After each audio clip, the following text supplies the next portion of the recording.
नमस्कार, जय सद्गुरू चॅनलमध्ये तुमचे स्वागत आहे। आज मी तुमच्यासाठी घेऊन आले आहे उन्हाळ्यासाठी थंडगार कैरीचे पने आणि कैरीची डाळ। ही दोन्ही रेसिपी उन्हाळ्या शरीरासाठी फायदेशीर व उत्तम आहेत।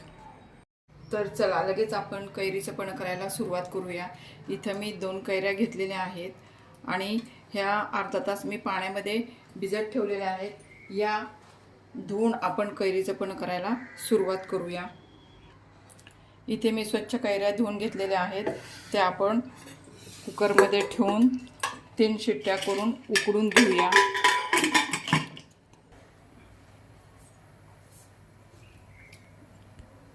आपली कैरी ही शिजलेली आहे।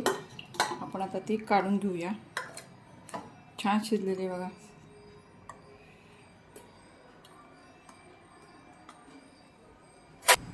आपण याचा गर चमच्याने काढून घेऊया।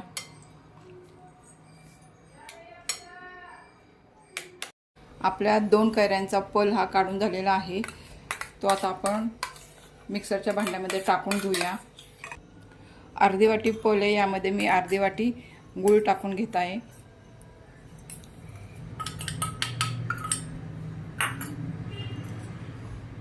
त्यामध्ये जिरेपूड टाकलेले आहे, भाजलेल्या जिऱ्याची पूड टाकलेली आहे। इथे मी सेंदव मीठ घेतलेलं आहे, ते चवीनुसार थोडंसं टाकलेलं आहे। थोडीशी विलायची पावडर टाकलेली आहे। आता आपण हे मिक्सरमधून बारीक करून घेऊया। आपण या वाटीमध्ये बारीक केलेला कैरीचा पल्प काढून घेऊया।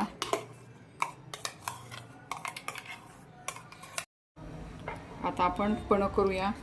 इथं मी कैरीचा पल्प 2 चमचे टाकलेला आहे। आता त्यामध्ये आपण गार पाणी टाकून घेऊया।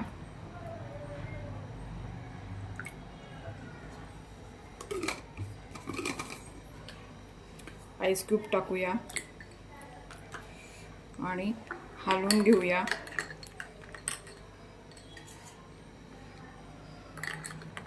उन्हाळ्यात शरीराला थंडावा देण्यासाठी पण खूप फायदेशीर असतं। इथे आपण पुदिन्याची पाने ठेवलेली आहेत। चला आपण कैरीची डाळ करूया। इथं मी 1 वाटी हरभऱ्याची डाळ 2-3 तास भिजवून घेतलेली आहे। ती आता आपण मिक्सरच्या भांड्यात घेऊन वाटून घेऊया। त्यामध्ये आपण 2 हिरव्या मिरच्याही टाकून जाडसर वाटून घेऊया। ही डाळ आपण जाडसर वाटून घेतलेली आहे। त्यामध्ये मी कैरीचा किस केलेला आहे। कैरी स्वच्छ धुवून किसून घेतलेली आहे। त्याचा मी एका कैरीचा किस घेतलेला आहे, ते मी अर्धी कैरी त्यामध्ये टाकत आहे आणि हे पण मी वाटून घेत आहे। चालू बंद मोडवर मी कैरीची डाळ ही वाटून घेतलेली आहे। ती आता मी वाटीमध्ये काढून घेत आहे। चवीप्रमाणे आपण त्यामध्ये मीठ टाकून घेऊया। आता आपण कैरीच्या डाळीला फोडणी घालूया। इथे मी तेल तापत ठेवलेले आहे, त्यामध्ये जिरे घातलेलं आहे, कढीपत्ता टाकलेला आहे, हिंग टाकलेला आहे। आता आपण ही फोडणी कैरीच्या डाळीवर ओतूया